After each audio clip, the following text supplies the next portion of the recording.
नमस्कार, मैं रचना शर्मा चढ़ती कला टाइम टीवी देख रहे सभी दर्शकों का स्वागत करती हूं। आप देख रहे हैं हरियाणा के विशेष समाचार।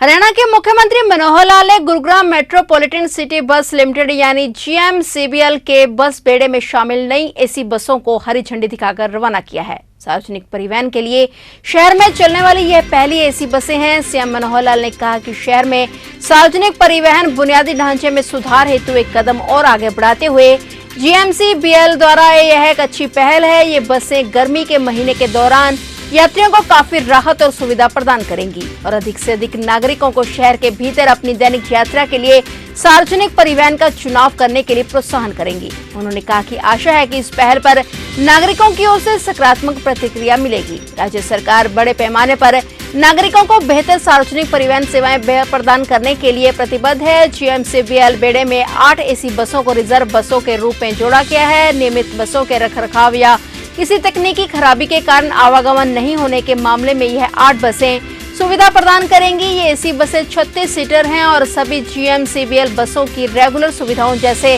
CCTV निगरानी, panic button, indoor LED display इत्यादि से लैस हैं। इन बसों का किराया GMCBL द्वारा लिया जाने वाला सामान्य बस किराए के समान होगा। उन्होंने कहा कि वर्तमान में GMCBL के पास गुरुग्राम में चलने वाली 150 बसों और फरीदाबाद में चलने वाली 50 बसों का बेड़ा है।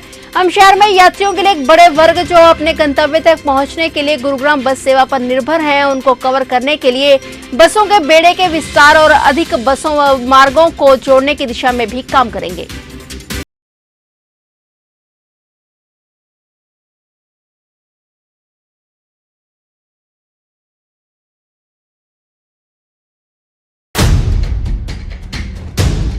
हरियाणा के मुख्यमंत्री मनोहर लाल ने कहा है कि हरियाणा में राष्ट्रीय राजमार्गों का जाल बिछाया जा रहा है, जिससे देश विदेश के निवेशक हरियाणा में निवेश करने के लिए और अधिक आकर्षित होंगे। उन्होंने कहा कि प्रदेश में सभी रेलवे फाटकों पर रेलवे ओवरब्रिज अथवा रेलवे अंडरब्रिज बनाए जा रहे हैं। पिछले 8 वर्षों में प्रदेश में 58 ROB अथवा IOB का निर्माण पूरा किया जा चुका है और 45 ROB अथवा RUB का निर्माण कार्य प्रगति पर है। सीएम मनोहर लाल ने कहा कि गुरुग्राम में राष्ट्रीय राजमार्ग की 3 बड़ी परियोजनाओं का लोकार्पण किया गया है। लगभग 3,450 करोड़ रुपए की इन 3 परियोजनाओं के लोकार्पण कार्यक्रम में केंद्रीय सड़क परिवहन एवं राजमार्ग मंत्री नितिन गडकरी मुख्य अतिथि थे। कार्यक्रम में केंद्रीय राज्य मंत्री राव इंद्रजीत सिंह तथा हरियाणा के उप मुख्यमंत्री दुष्यंत चौटाला सहित कई गणमान्य व्यक्ति उपस्थित थे। अपने संबोधन में मुख्यमंत्री मनोहर लाल ने हरियाणा प्रदेश में राजमार्गों का जाल बिछाने और सड़क कनेक्टिविटी को बेहतर बनाने के लिए केंद्रीय मंत्री नितिन गडकरी का आभार जताया।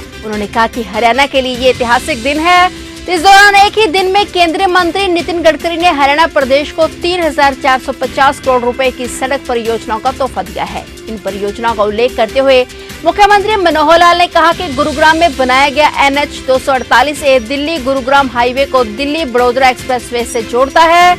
इससे गुरुग्राम से सोना के बीच की यात्रा के समय में भी कमी आएगी। उन्होंने कहा कि जहां पहले गुरुग्राम से सोना जाने में 1 घंटे का समय लगता था, वहीं अब मात्र 15 मिनट में सोना पहुंचा जा सकता है। इसके साथ ही मुख्यमंत्री ने यह भी कहा कि एक अनुमान के अनुसार वर्तमान में राजीव चौक से सोना लगभग 20,000 वाहन गुजरते हैं और इन वाहनों की संख्या आगे भी बढ़ेगी। उन्होंने ये भी कहा कि गुरुग्राम आज भारतवर्ष का ही नहीं दुनिया में विख्यात सिटी बन गया है।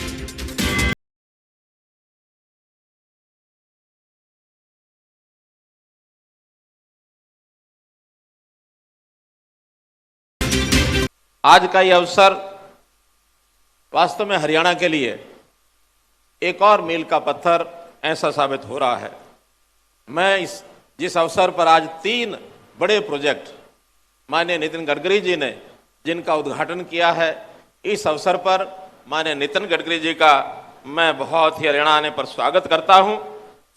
और मान्यवर, आप पिछले कुछ ही समय में आज तीसरा आपका चक्कर हरियाणा में लग रहा है और जब जब हरियाणा में आप आए हैं कुछ न कुछ सड़कों का उद्घाटन अथवा शिलान्यास करके गए हैं और इन सब का परिणाम आज तो मैं ये मानता हूं कि हरियाणा जो 1966 में भेदभाव के कारण से अलग हरियाणा बना था कि दक्षिण हरियाणा के अंदर कोई काम नहीं होता, आज इस इंफ्रास्ट्रक्चर के कारण से, सड़कों के जाल के कारण से, उद्योग के कारण से जो भी विकास के काम हुए हैं, मैं समझता हूं कि आज दक्षिण हरियाणा ही हरियाणा के बाकी हिस्सों में कहीं आगे अगर गुड़गांव हम लगाते हैं तो आइकन सिटी गुड़गांव न देश का बल्कि दुनिया का एक ऐसा शहर बनने जा रहा है जहां दुनिया भर के लोग आज आकर्षित होते हैं। आज दुनिया में गुरुग्राम का स्थान है। जब भी कोई निवेशक भारतवर्ष में निवेश करने आता है तो सबसे पहला उसका जो वांछित स्थान होता है, जो इसमें उसका रुचि होती है, वो गुरुग्राम में आकर टिकता है, जिसका परिणाम ये है कि आज दुनिया भर की जो कंपनीज हैं, बड़ी कंपनीज, उनके अंदर 400 ऐसी बड़ी कंपनियों के ऑफिस, इंटरनेशनल ऑफिस, वो एक प्रकार की कंपनियों के गुरुग्राम में ही है। इसका एक बहुत बड़ा लाभ हमको यहाँ होता है। आज मान्यवर आपने 3 प्रोजेक्ट जिसकी अभी हमने वीडियो भी देखी है, एक मार्ग जो गुरुग्राम से सोहना का, अब गुरुग्राम से सोहना मात्र 15 मिनट में पहुंचा जा सकता है। एक समय होता था जब दिल्ली धौला कुआं से सोहना पहुंचने के लिए 2 घंटे का समय लगता था, लेकिन धीरे धीरे इस पूरे मार्ग पर चाहे फ्लाईओवर बने हैं, चाहे अंडरपास बने हैं, चाहे आज का ये प्रोजेक्ट है, इसको मैं कह सकता हूं कि दिल्ली एयरपोर्ट से अब गुरुग्राम में मात्र 40 मिनट में पहुंचा जा सकता है। तो गुरुग्राम हमारे इस क्षेत्र का एक बहुत ही संजीदा और यानी एक प्रकार से जो हमारी इन्वेस्टमेंट है उसका एक स्थान बना है। दूसरा प्रोजेक्ट जो आपने आज जिसका रेवाड़ी अटेली मार्ग, क्योंकि ये भी मार्ग ऐसा था, इस मार्ग के बनने पर 2 बड़े क्षेत्र ये आपस में जुड़ गए हैं। हमारा जो 152D है हरियाणा एक्सप्रेस वे जो बना है इस्माइलाबाद से और नारनौल, उसी के साथ जोड़ते हुए दिल्ली रेवाड़ी को आगे जोड़ करके 2 बड़े हाईवे साथ जोड़ने के बाद ये कनेक्टिविटी भी हरियाणा के लिए बहुत ही एक लाभप्रद होने वाली है। भिवानी के जो बाईपास को मिलाते हुए रोहतक जिला, भिवानी बाईपास और बाद में दादरी और महेंद्रगढ़ के साथ जोड़ते हुए इसका भी आज जो आपने उद्घाटन किया है, ये भी अपने आप में एक बहुत ही सराहनीय कार्य है। मान्यवर, विकास के लिए इंफ्रास्ट्रक्चर पर आपने अपने प्रधानमंत्री जी ने जो बल दिया है, उसके कारण से आज देश बहुत आगे बढ़ रहा है, देश की आर्थिक स्थिति बढ़ रही है। वहीं हरियाणा में भी हम आर्थिक तौर पर मैं ये कह सकता हूं कि आज उत्तर भारत के सभी जितने भी प्रदेश हैं उसमें आज नंबर 1 पर हम पहुंचे हैं। और मैं विश्वास करता हूं कि जब जब हम आपसे कोई भी निवेदन करेंगे तो आप उसको जरूर पूरा करेंगे। इस समय भी पूरे प्रदेश में हमारे जो ROBs जो आपने कहा था कि कोई भी सड़क अब फाटक वाली सड़क नहीं होनी चाहिए, रेलवे का फाटक वहां नहीं होना चाहिए, बल्कि हर ऐसे स्थान पर जहां कहीं सड़क और रेलवे लाइन मिलते हैं उसके ऊपर ROBs ये बनाए जाएं। और मुझे आपको जानकारी देते हुए खुशी हो रही है कि पिछले 8 वर्षों में और हमने 58 ROB पर काम पूरा कर लिया है और 45 पर अभी और चल रहा है। अर्थात इन्हीं NDA की हमारी जो सरकार है इसके समय में आपके द्वारा, प्रधानमंत्री जी के द्वारा जो हमें एक निर्देश दिए गए और उससे 103 और ये जो ROB बन रहे हैं, इससे भी आवागमन को बहुत हमें लाभ मिला है।